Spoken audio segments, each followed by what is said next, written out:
हरे कृष्णा। तो हम लोग श्रवण कर रहे थे भगवान नाम महिमा। और भगवान नाम महिमा में हम लोगों ने श्रवण किया कि जो भगवान का कीर्तन करता है, भगवान का नाम जप करता है उसके कुछ लाभ।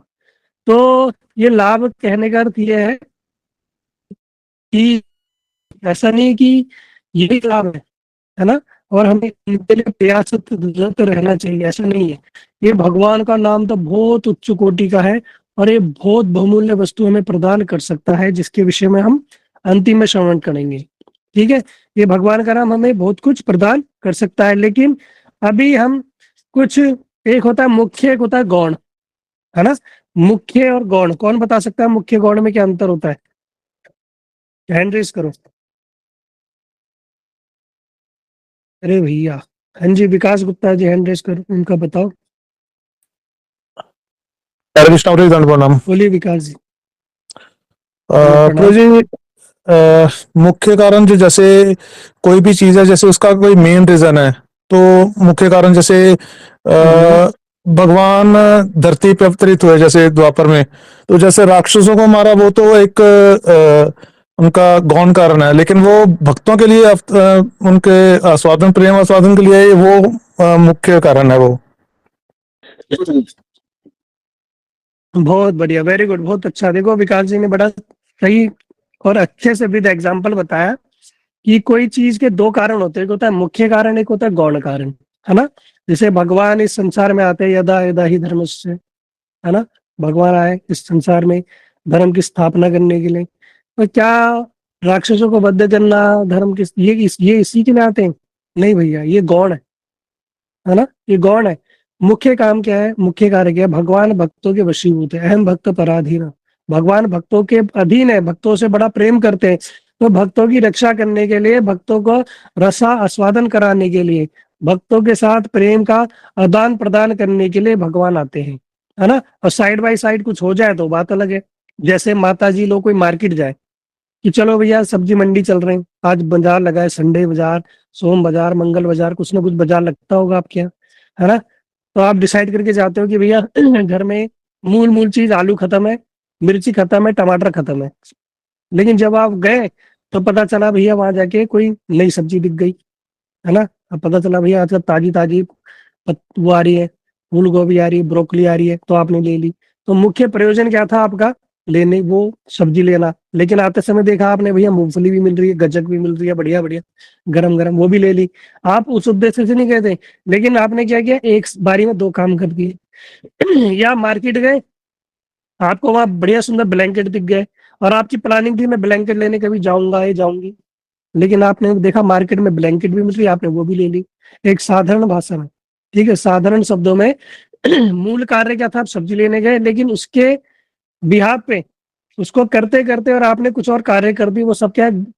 वो क्या है? गौण अंग है। आप क्योंकि उनके लिए उद्देश्य से नहीं कहते, आप ये तो खरीदूंगी या ब्लैंकेट खरीदूंगी या इत्यादि कुछ लूंगी, लेकिन आपने वो एडिशनल ले लिया। ठीक इसी प्रकार जो भगवान का नाम है ना, जो अभी हम श्रवण कर रहे हैं, ये सब तो गौण है। कि भगवान का नाम जो करेगा, भगवान का नाम जप करने से मन की शांति मिलेगी, आत्मा का हमारा आत्मज्ञान हो जाएगा, वास्तविक सुख की प्राप्ति होगी, कर्मों से मुक्ति होगी, जो हमारा पुनर्जन्म है वो नष्ट हो जाएगा, हमारे पाप नष्ट हो जाएंगे। ये सब क्या है? ये तो गौण है। लेकिन मूल क्या है उसको हम आगे श्रवण करेंगे, है ना। जैसे कि, लेकिन कभी कभी हम क्या करते हैं, जो नाम है ना, इस नाम से हम क्या करते हैं, जो हमें एक उच्च कोटि की वस्तु प्रदान कर सकता है, जो साक्षात भगवान कृष्ण का प्रेम प्रदान कर सकता है, जो भगवान का नाम, जो भगवान का संग, भगवान का धाम हमें प्रदान कर सकता है, लेकिन उस नाम से हम क्या मांगते हैं? जागतिक वस्तुएं, छोटी छोटी चीजें। जस्ट एग्जाम्पल, आपने शेर पाला हुआ है, ठीक है, एक उदाहरण के लिए। शेर कितना बलशाली है ना, वो कुछ भी कार्य कर सकता है। लेकिन आपने शेर को पाला हुआ है, लेकिन पता चला आपके घर में चूहे आ गए हैं, तो आप क्या करोगे? शेर को बोलोगे जा चूहों को मार के आ। ये कोई तर्क संगत लगा आपको? ये बुद्धिमानी लगी? कि आपके घर में चूहे आ गए और आपने शेर खोल दिया, जा चूहों को मार, है ना।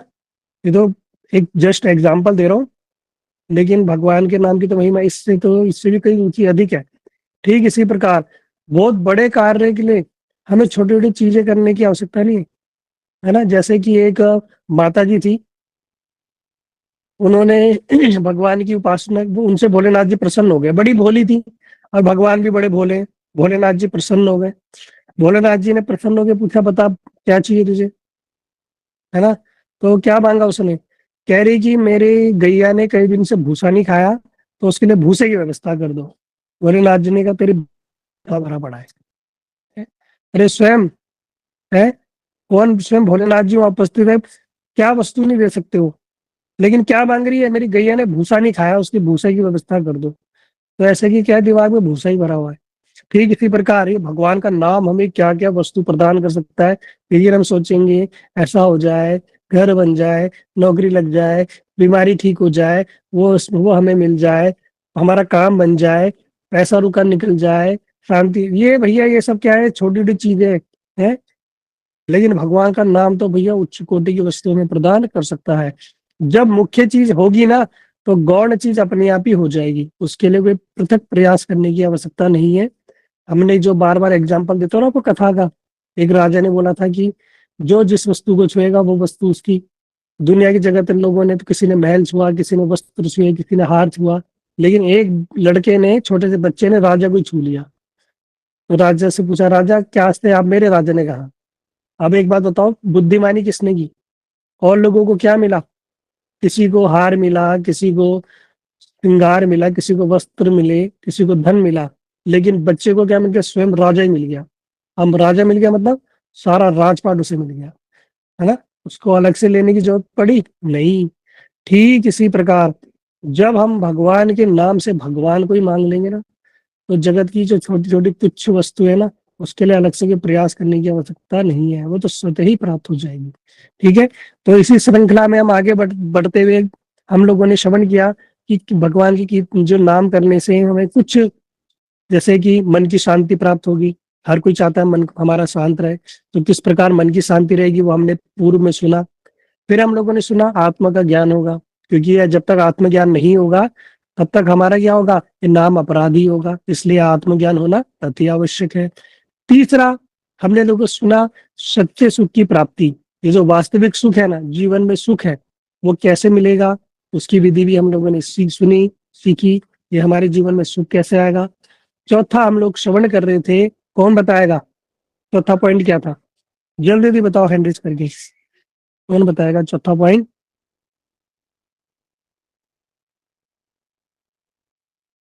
हर्षिता, सबसे पहले हैंड रेज किया हर्षिता बेंदीवाल। हरे कृष्ण प्रभु जी। हाँ जी हर्षिता जी। कर्मों से मुक्ति।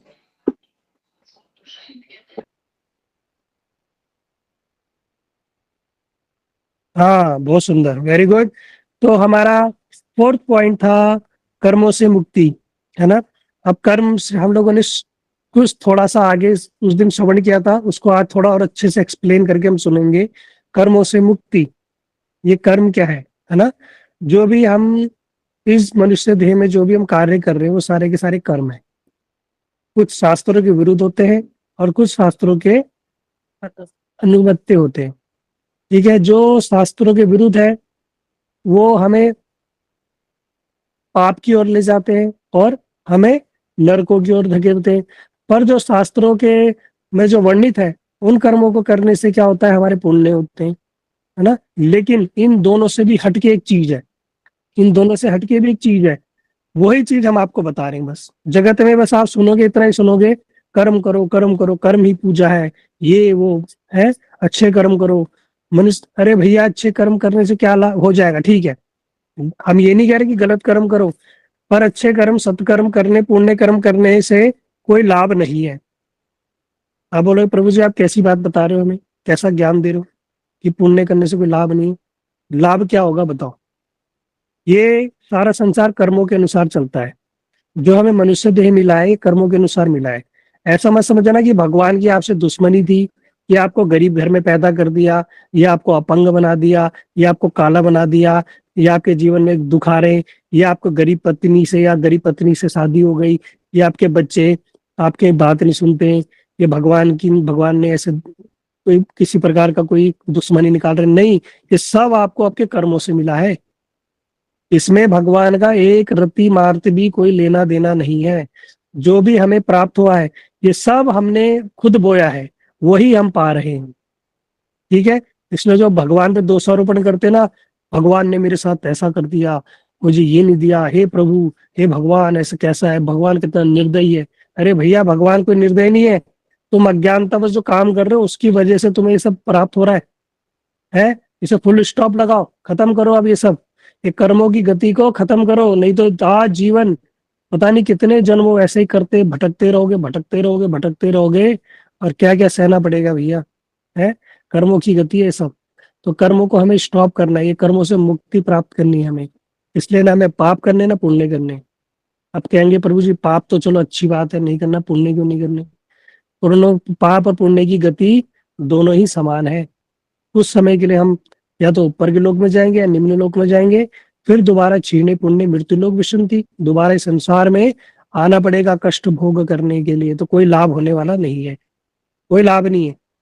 जैसे आपने पैसा कमाया, खूब पैसा कमाया है, और चले गए किसी बाहर होटल में घूमने, विद कहीं अच्छे अच्छे डेस्टिनेशन में चले गए, शिमला मसूरी गोवा हुआ चले गए, और खूब बड़े रिजॉर्ट में रहे, पैसा उड़ाया, पैसा खत्म हो गया ना, फिर आप तो गए दोबारा वही अपनी दोबारा जिंदगी में, तो क्या लाभ हुआ? तो 2 मिनट का सुख के लिए वहां गए, इतनी मेहनत करके पैसा कमाया, तो क्या लाभ हुआ? सब उड़ गया, कुछ प्राप्त हुआ नहीं, प्राप्त हुआ बस 2 क्षणिक सुख प्राप्त हुआ, वो वैसा ही है बस। लेकिन ऐसी चीज प्राप्त करो जो परमानेंट हो, वो शास्त्र में हमें बताते हैं, गीता हमें बताती है, भागवत हमें बताता है कि ऐसी चीज प्राप्त कर लो कि जो हमारे साथ परमानेंट रहे, और जिसके लिए हमें किसी प्रकार का कर्म बंधन ना भोगना पड़े। वो क्या है? उसको बताया गया एकमात्र भक्ति योग। ठीक है, गीता पढ़ रहे हैं ना हम सुबह गौर 6 बजे। हाँ, जिन लोगों को नहीं पता, 6 बजे भी हमारी गीता की क्लासेस होती है। ठीक है, हम सनातनी है, तो हम लोगों को अपनी गीता का ज्ञान होना अति आवश्यक है। खुद भी सुनो, अपने घर में अपने पति बच्चों सबको सुनाओ, क्योंकि माहौल आप लोग जानते हो कैसा होता जा रहा है ना? हिंदू सेकुलर होता जा रहा है, उनको अपने शास्त्रों से कोई मतलब नहीं। अभी देखो ईसाई, देखो ये क्रिश्चियन, देखना ये सारे के सारे क्रिश्चियन दीपावली दीपावली में अपनी सारी लाइटें पाइटें बंद कर देते हैं, और क्या करते हैं, जैसे क्रिसमस आता है खूब लाइटें सजाना शुरू कर देते हैं। और ये हमारे हिंदू जैसे मूर्ख लोग क्रिसमस में, दिवाली में तो वो हम लोगों को सपोर्ट नहीं करते, लेकिन हम क्या करते हैं, उनकी क्रिसमस में खूब लाइट लगाएंगे, खूब क्रिसमस मनाएंगे, खूब मैरी क्रिसमस करेंगे, और अपने बच्चों को जोकर बना बना के, लाल कपड़े लाल टोपी बना बना के स्कूल भेज देंगे। अरे भैया, हम संतों के वंशज हैं, हम संता के वंशज नहीं है। अपने बच्चों को हमें गीता भागवत का रामायण का पाठ पढ़ाना चाहिए, उनको ये बताना चाहिए कि भाई हमारी संस्कृति क्या है। लेकिन हम उनको क्या करें, जोकर बना के, लाल कपड़े पहना के, दाढ़ी लगा के उनको स्कूलों में भेज रहे हैं। ये हमारी संस्कृति नहीं है। क्या वो हमारी संस्कृति में हमारे साथ खड़े होते हैं? कभी नहीं, ना कभी होंगे। मुस्लिम देख लो, क्या वो आपके साथ होली दिवाली मनाने आते हैं? कभी नहीं। लेकिन भैया हाँ, परेशान करने जरूर आएंगे। अभी बांग्लादेश में आप लोगों ने देखा होगा, बांग्लादेश के अंदर, जिन लोगों ने नहीं देखा हो खुद अपने घर में जाके नेट पे देखना, अपने बच्चों से बोलना, और हम सब लोगों को देखना चाहिए।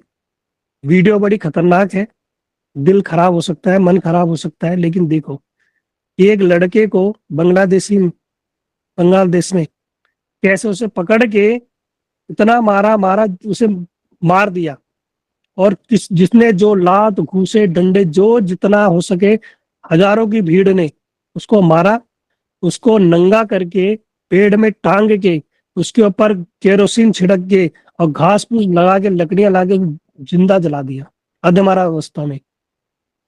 कोई शासन कुछ नहीं कर पाए, प्रशासन कुछ नहीं कर पाए, पुलिस कुछ नहीं कर पाई।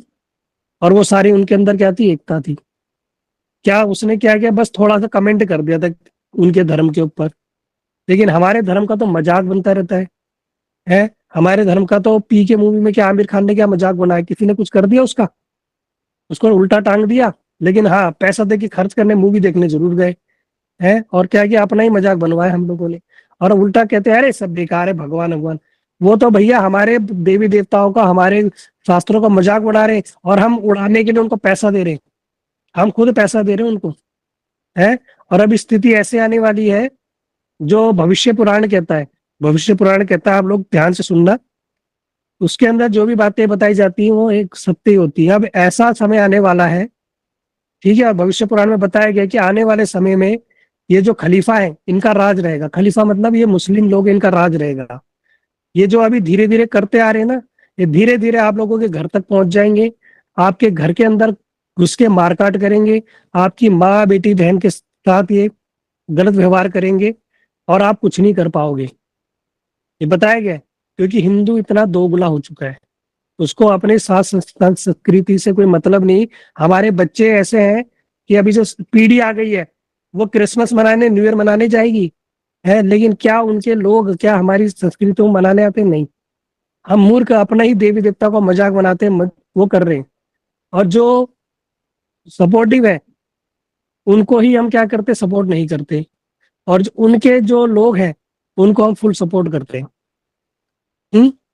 बहुत सारी बातें हैं बताने को, इसलिए देखो, वीडियोस देखो क्या चल रहा है क्या नहीं चल रहा, तो उसके लिए रेडी रहो। आने वाला समय बड़ा खतरनाक होने वाला है, और ये सब होने वाला है। अभी जो ब्रज में प्रेमानंद महाराज जी हैं, उनके कोई गुरु जी भी हैं, उन्होंने भी इसकी भविष्यवाणी कर दी है। बड़ा खतरनाक समय आने वाला है, इसलिए रेडी रहो, अपने धर्म के प्रति सचेत रहो, कब क्या हो जाए, है ना, कब हमारे ऊपर हानि। भैया अपने परिवार की रक्षा करने के लिए अस्त्र उठाना पड़ेगा, एक हाथ में भाला तो एक हाथ में माला, दोनों चीज मत छोड़ना, ना माला छोड़नी ना भाला छोड़ना। लेकिन आने वाला समय भैया परिवार, अभी तो हम देख रहे हैं वहां, अरे टीवी में वो हो गया, बांग्लादेश में हुआ है, हमारे यहाँ थोड़ा हुआ, ये जल्दी तुम्हारे यहाँ ही होने वाला है। कश्मीर में क्या हुआ था, जो कश्मीर हुआ था, कश्मीर के अंदर क्या हुआ था आप लोगों को पता है? कश्मीरी जो पंडित थे उनको मारने वाले कौन थे? कोई दूर देश से नहीं आए थे, उनके ही अड़ोसी पड़ोसी, ड्राइवर, टीचर, रेडी वाले, दुकान वाले, वही थे। जो सारे के सारे जो मुस्लिम थे वही थे, वो सारे पूरी प्लानिंग के साथ सब अंदर ही अंदर इकट्ठा थे, और मौका देख के क्या किया, सबको मारा। बोला भैया जो बचना चाहता है तो अपनी बहन बेटी को यहीं छोड़ जाओ और यहाँ से भाग जाओ। सबको अपना घर बार छोड़ छाड़ के अपनी बहन बेटी को वहां छोड़ के जाना पड़ा। क्या उन्होंने क्या किया क्या नहीं किया, पढ़ो शास्त्र को देखो, है ना। ये फोन है, ये भैया रील देखने के लिए नहीं मिला, इसके अंदर बहुत कुछ आपको मिलेगा, है ना। लेकिन ये हमारे बच्चों तक कैसे पहुंचेगा, हमारी जो यंग जनरेशन वहां तक कैसे पहुंचेगा? उनको तो फिल्म देखने से फुर्सत नहीं, गाने देखने से फुर्सत नहीं। उनको कौन बताएगा भी ये बातें? अपने शास्त्र एक एक बात समझो इस चीज को, बोला गया है, धर्म रक्षति रक्षक। जो धर्म की रक्षा करता है धर्म उसकी रक्षा करता है। अगर आप अपने धर्म की रक्षा करोगे धर्म आपकी रक्षा करेगा, और जो धर्म की रक्षा नहीं करता धर्म कभी उसकी रक्षा नहीं करता। जो धर्म का मजाक बनाता है ना, सबसे पहले उसी के ऊपर आक्रमण होता है। लेकिन जो धर्म की रक्षा करता है भगवान उसे बचा के रखते हैं। इसलिए अपने धर्म की रक्षा करो, धर्म की रक्षा करोगे तो बचे रहोगे, ठीक है। और नहीं करोगे तो जो मजाक बना रहे हो ना बहुत सारे लोग हैं ना। एक जज था, उसने क्या हुआ, उसके पास केस आया कि एक हिंदू लड़की को एक मुस्लिम भगा के ले गया। उसने अरे कोई बात नहीं, ले गया तो ले गया, वो कुछ भी कर सकते हैं। वो उसी जज की बेटी फिर एक मुस्लिम के साथ भाग गई, और जैसा उसके साथ हुआ उस लड़की को भी मार के काटा, उस जज की बेटी को भी मार के काट के डाल दिया। यही होता कर्म, जो हम बता रहे हैं ना कर्म। उसने वहां पर उनको सपोर्ट नहीं किया, उसकी बेटी के साथ सिर्फ ऐसा ही हुआ। यही होता कर्म। तो जब उसने धर्म की रक्षा नहीं की तो धर्म की भी हानि हुई, धर्म ने भी उसकी कोई रक्षा नहीं की, ठीक है। इसलिए भैया जागते रहो, है ना। कर्म से बचना है तो कर्म को क्या करना पड़ेगा। अभी हम दूसरे टॉपिक में पहुंच गए थे, वो भी बड़ा विशिष्ट टॉपिक है, इस पे भी हम कभी डिस्कशन करेंगे अच्छे से, ठीक है। तो अपने धर्म के प्रति सचेत रहो। अभी प्रयास करना, एक आप जो भी घर में खरीदते हो कुछ उसके अंदर एक प्रोडक्ट होता है जिसे बोला जाता है हलाल सर्टिफिकेट। उस पर एक ग्रीन कलर का लिखा रहेगा हलाल। अगर आप कुछ भी घर में ला रहे हो, आटा दाल चावल चीनी मसाले कुछ भी, अगर उसमें हलाल लिखा हुआ है उसको मत खरीदो, उसको मत खरीदो। उसका सारा पैसा ये कहा जाता है टेररिस्ट को, इन मुस्लिम कंट्रियों को जाता है। ये इनको बढ़ावा क्यों, ये मारने काटने में, किसी लड़की को फंसा के उसका मर्डर करने में क्यों नहीं चूकते? क्योंकि उनको इतना पैसा मिलता है, उनके परिवार को इतना पैसा, उनको फर्क ही नहीं पड़ता, उनको जेल से छुड़ा लिया जाता है, क्योंकि पैसे की पावर है ना आजकल। अभी आगे इसको सुनेंगे हम, इसी के अंदर आएगा, कर्मों की गति के अंदर है कि कलयुग कैसा प्रभाव है। तो भैया इसलिए क्या करना पड़ेगा, बड़ी बुद्धिमानी से। हम किससे काम करवा रहे हैं? जो हमारे अभी ब्रज के एक बहुत बड़े संत है, देवकी नंदन ठाकुर, उनकी बड़ी सुंदर वीडियो आई थी, मैंने देखी। उन्होंने कहा भैया हम लोगों को जागरूक होना पड़ेगा, किस रिक्शे में हम जा रहे हैं, किस दुकानदार से हम फल खरीद रहे हैं, किस दुकान से हम सब्जी खरीद रहे हैं, हमें पता होना चाहिए। पूछ के लो, तुम्हारा अधिकार है। जब वो कश्मीर में पूछ के मारा कि तुम कौन हो, हिंदू है तो गोली मार दी, मुस्लिम है तो छोड़ दिया। तो तुम्हें भी भैया पूछ के खरीदना पड़ेगा कि तुम अपना पैसा कहाँ दे रहे हो। अगर तुम्हारे पैसे का दुरुपयोग होगा तो तुम्हें भी उसका कर्म भोगना पड़ेगा। ठीक है, यही है कर्मों से मुक्ति। बहुत कुछ है करने को, समझने को। ठीक है, तो अपनी समझदारी हम लोगों को दिखानी होगी। ठीक है, मैं, हाँ, मैं कुछ लोग कह रहे थे, चलो उसके बारे में डिस्कस बाद में करेंगे। तो कर्मों से मुक्ति, तो कर्म हमें ना पाप कर्म करने ना पुण्य कर्म करने, हमें क्या करना है, हमें भक्ति करनी है। कैसे भक्ति करनी है? कि जो भी हमारे कार्य हैं उनको अगर हम भक्ति में जोड़ देंगे तो हम कर्म फल के अधीन नहीं होंगे। जैसे कि मैंने पहले ही बताया, कुछ लोगों को लगता है दान करने से, पुण्य करने से, दान करने से, गरीबों को पैसा देने से, ये सब करने से हमने ये करा वो करा। भैया उसका भी बड़ा हमें परिणाम भोगना पड़ता है। अगर आपने किसी गरीब को पैसा दिया, ठीक है, आपने दिया, तो उसका अगर वो दुरुपयोग करता है तो उसका भी पाप आपको भोगना पड़ेगा। परी रावत क्या कहना चाह रहे हो? बार बार माइक ऑन कर रहे हो। हमने कई बार बोला है क्लास में, बीच में कोई माइक ऐसे बीर बार वो नहीं ऑन करेगा, हैंड्रेस। ठीक है, हैंड्रेस मत करो ऐसे। तो कर्मों की गति, कर्म फल क्या करेंगे, हमें बार बार इस संसार चक्र में हमें बांधते रहेंगे, है ना। इसलिए हमें क्या करना पड़ेगा, ये भक्ति करनी पड़ेगी। अब कैसे करनी पड़ेगी इसको समझना। ठीक है, इसको समझ गए तो कभी आप कर्मों के बंधन में नहीं फंसोगे। मैंने जैसे कि पहले बताया था कि अगर आपने किसी गरीब को कुछ पैसा दिया, आपको तो लगा आपने पुण्य किया, उसने बोल दिया हाँ भगवान तुम्हारा भला करे। अरे वो अपना भला नहीं कर पा रहा तो उसके कहने से तुम्हारा भला कैसे होगा भैया, है ना। कुछ लोग कहते हैं ना कि भैया ये मजारों में चादर चढ़ाओ, तो तुम्हें, तुम्हारे बरकत रहेगी, ये रहेगी। लोग बहुत सारे हिंदू मैंने देखा, हिंदू लोग भी जाते हैं मजारों में चद्दर चढ़ाने, ये वो। अब भैया मजारों में चद्दर चढ़ाने से अगर सुख शांति होती तो सबसे ज्यादा सुख शांति पाकिस्तान में होती। सबसे ज्यादा तो मजारे वही हैं, सारे मुस्लिम तो वही हैं। उनके देश में ही इतनी कंगाली है तो तुम्हारे जीवन में कैसे आबादी आ जाएगी? थोड़ा, ये थोड़ा सोचो ना, विचार करो, है ना। जो लोग ये चर्चों में कैंडल जलाने और ये मजारों में चादर चढ़ाने जाते हैं हिंदुओं के, वो सबसे बड़े ही मूर्ख है, वो मूर्ख है। और ऐसे लोग क्या है, भगवान ने बोला है कि यान्ति देवव्रता देवान पितृयन्ति पितृव्रता भूतानि यान्ति भूतेज्या यान्ति मद जिनोपि माम। जो भूत प्रेतों की उपासना करता है प्रेत लोक में जाएगा। ये जो भूत प्रेत ही तो है, मरे हुए कब्रें हैं इनकी। ये क्या है, जो कब्रों में जाते हैं ये सब प्रेत लोकों में जाएंगे। जो जो कर रहे हैं, जो उपासना कर रहे हैं, जो गलत कार्य करते हैं इस प्रकार के, सारे के सारे प्रेत लोगों में जाते हैं। ये भगवान ने भगवत गीता में बोला, आगे श्रवण करेंगे। इसलिए जो सुबह क्लासेस होती है 6 बजे, उनको ध्यान से सुनना, उसमें अभी आगे सब ही आएगा, है ना। ये इसलिए हम लोगों को ये गीता का ज्ञान होना अति आवश्यक है ना। तो बता रहे हैं कि कर्मों को कैसे मुक्त हो सकते हैं। जैसे हमने किसी को दान दिया, अब उस व्यक्ति ने उस दान का दुरुपयोग किया, उससे उसने गलत चीज खरीदी, गलत कार्य किया, उसका पाप भी आपको भोगना पड़ेगा। एक पाप को करने के 8 हिस्से होते हैं, करने वाला करवाने वाला, उसमें सहयोग करने वाला, है ना, और उसके द्वारा करवाने वाला। ऐसे करते करते 8 प्रकार के पाप, 8 लोगों को उसका पाप भोगना पड़ता है ना। तो क्या भैया गरीबों को दान ना दे, ये ना करे जी? नहीं, उसके लिए भी विधि है, क्या करना है क्या नहीं करना। देखो, कर्म जो लोग कर रहे हैं, जो दान पुण्य कर रहे हैं, ये मायावादी लोग हैं।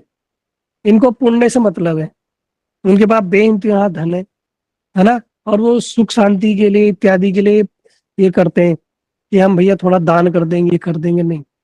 लेकिन जो एक्चुअल में भक्ति करता है ना, वो दान नहीं करता। इसलिए आप लोग देखना, जो मंदिर होते हैं, है ना, जो भगवान के वास्तविक मंदिर होंगे, उनके अंदर कभी भी दान पात्र नहीं लिखा रहेगा, उनमें लिखा रहेगा सेवा पात्र।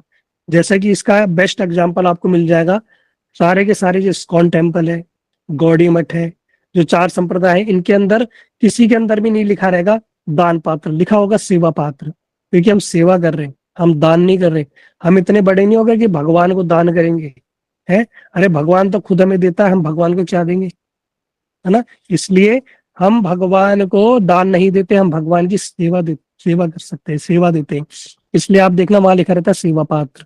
तो जब हम सेवा पात्र करेंगे तो हमारी सेवा काउंट होगी, वो दान काउंट नहीं होगा, है ना? हम सेवा कर रहे हैं, और सेवा में भक्ति, भगवान की सेवा में किसी प्रकार की त्रुटि से कोई हमें अपराध नहीं लगता। ठीक है। दूसरा, कुछ लोग कहते हैं भैया कुत्ता पाल रहे हैं, पालो, कोई बात नहीं, शास्त्रों में तो मना किया गया है। कहें कि हम नहीं पालेंगे तो भैया कौन पालेगा? तो एक बात बताओ, 84 लाख योनियां सब पाल रहे हो घर में, हाथी, घोड़े, कॉकरोच, छिपकली, सांप, सब लाके पाल लो, उनको कौन पाल रहा है?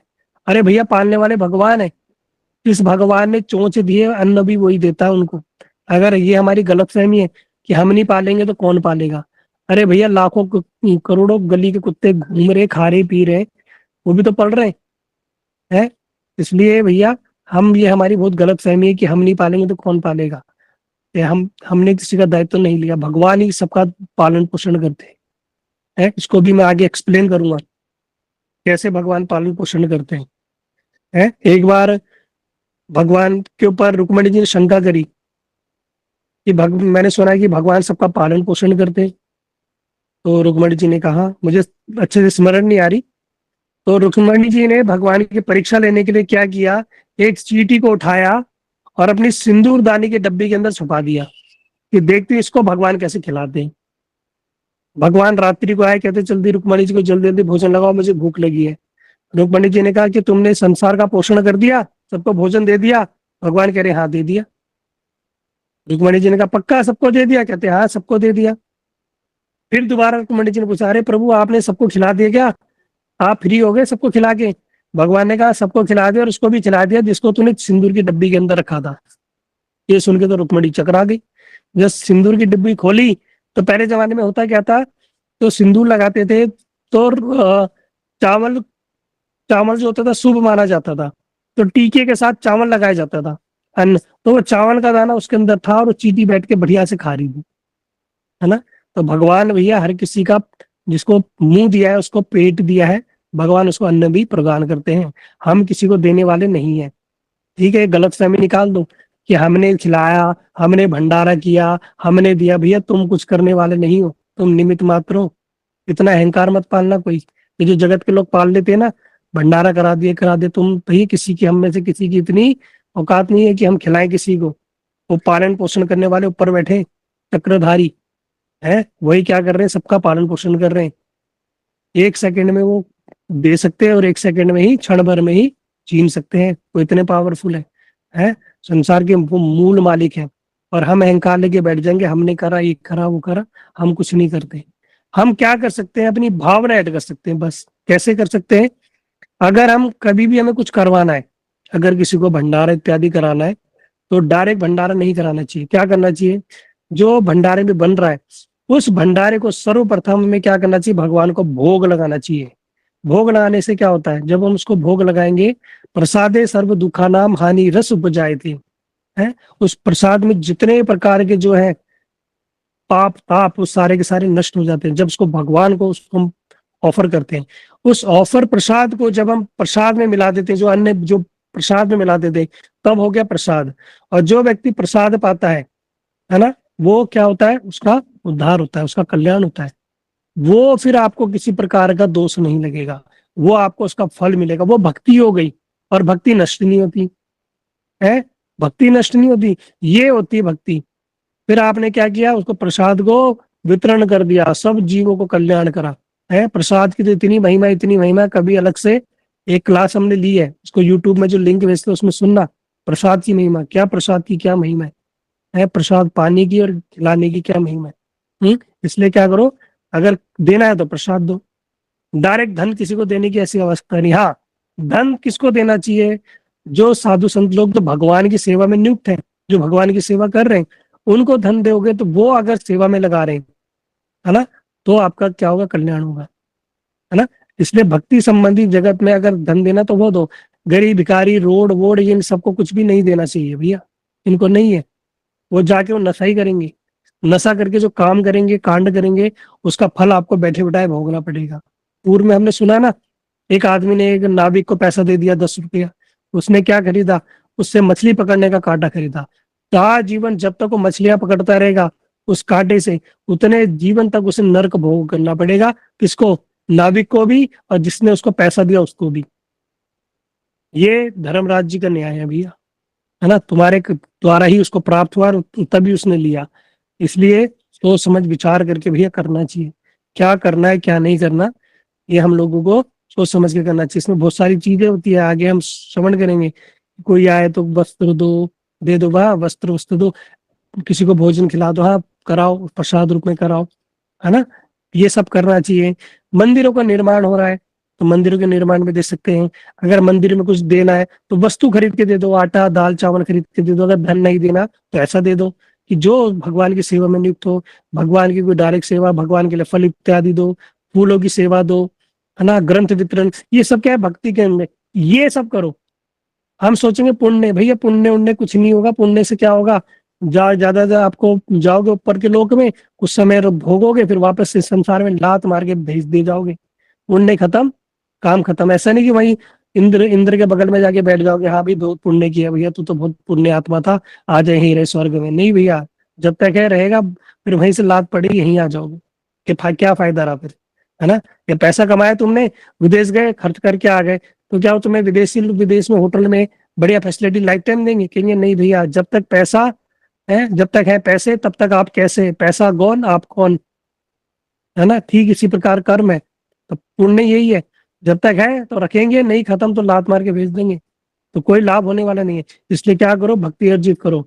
ये भक्ति ही हमें भगवान के निकट लेके जाएगी, और भक्ति ही हमें क्या करेगी, हमारी रक्षा करेगी। और भक्ति के द्वारा ही हम मनुष्य देह प्राप्त होगी, और मनुष्य देह में ही हम भगवान को प्राप्त कर सकते हैं। अभी आगे बताने को बहुत कुछ है, समय हो गया है, इसलिए हम बार बार कहते हैं 30 मिनट का जो समय होता है ये अपने ने निकालो, है ना। रोज आज भी मैंने देखा समय पर सिर्फ 150 लोग आए थे, 150 लोग बाद में घूमते फिरते आए। भैया ऐसा नहीं चलेगा। बाकी आपकी इच्छा, मेरा तो क्या, मेरी तो मैं तो कह ही सकता हूँ। और थोड़ा मेरी वाणी कठोर भी है ना। कुछ लोग कहते हैं प्रभु जी आप बड़े स्ट्रिक्टली समझाते हो, ठीक है, तो मेरी इस प्रकार है ही मेरी वाणी कि मैं भैया ऐसे स्ट्रिक्टली समझाता हूँ, क्योंकि मेरे को चिकनी चुपड़ी बातें करने की ऐसी आदत है नहीं। जो है शास्त्रों की बात सटीक रूप से कहने की। पूर्व में कोई आया था, है, पूर्व में कोई ऐसा भी आया था जो बड़ा चिकनी चुपड़ी बातें की, बहुत मीठा मीठा करा निकला लेकिन चोर, ठीक है। तो ऐसा भी, ये सब मुझे करना नहीं आता, इसलिए भैया मैं डांट भी देता हूँ। हाँ, और मेरा जो डांटने का उद्देश्य क्या है कि भैया आप लोगों को समझो इस चीज को, ठीक है। जैसे आंवला होता है ना, वो उस समय खट्टा लगेगा, तीखा लगेगा, अरे बड़ा खट्टा है, लेकिन बाद में जो मुंह में मिठास रहती है वो काम आती है। इसलिए गुरु वैष्णव का जो शासन है, मैं तो ये नहीं कहूंगा कि मैं वैष्णव, लेकिन हाँ वैष्णव के द्वारा मुझे सेवा प्रदान की गई है, तो उन्हीं का ही शासन है, ठीक है। तो अभी हो सकता है कि आपको थोड़ा बुरा लगे, मैं कैसे डांट देता हूँ, बोल देता हूँ ये सब बातें, में कहते हैं ना खड़ी चोट पे बोल देता हूँ, भैया ऐसा है तो ऐसा है। और शास्त्र भैया ऐसे ही है, शास्त्रों में जो बात बताई गई है वो कठोर बात ही बताई गई है, वो आपको समझनी पड़ेगी। समझ जाओगे तो आपका ही कल्याण है ना। और जो लोग पूर्व में हम लोगों से पहले से जुड़े हुए हैं, वो इन चीजों को अच्छे से समझ गए हैं। अब वो समझ गए कि भैया यही वास्तव में यही हमारे लिए कल्याणकारी है, और इसी से हमारा कल्याण होगा। बाकी जगत की मीठी मीठी चुपनी चुपड़ी बातों में कुछ नहीं रखा, ठीक है। इसलिए समय पे आओ, 30 मिनट दो, कुछ श्रवण करने को मिले, अच्छा ग्रहण करने को लगे तो ग्रहण करो, नहीं करे तो कोई बात नहीं, जय राम जी की, ठीक है। तो आज कथा को विश्राम देते हैं, कल से दोबारा इसी समय पे मिलेंगे। तो आप कोशिश करना समय पे आने की, और एक दिन हम रखेंगे क्वेश्चन आंसर सेशन, ठीक है। तो जिनके भी प्रश्न होंगे फिर वो उन प्रश्नों को हमें देना, ठीक है। ये कौन पूछ रहा है, अमित शाह जी, प्रभु जी 2 रुपया किसी को दे सकता हूँ, हे भगवान। आया कहते ना पूरी कहानी सुनने इसका कोई, सीता कौन है, रामायण सुनने के बाद, ठीक है, हम बताएंगे 2 रुपए की भी बात दी आपको। हरे कृष्णा, सभी को प्रणाम। वंशा हरे कृष्णा प्रभु जी, हरे कृष्ण।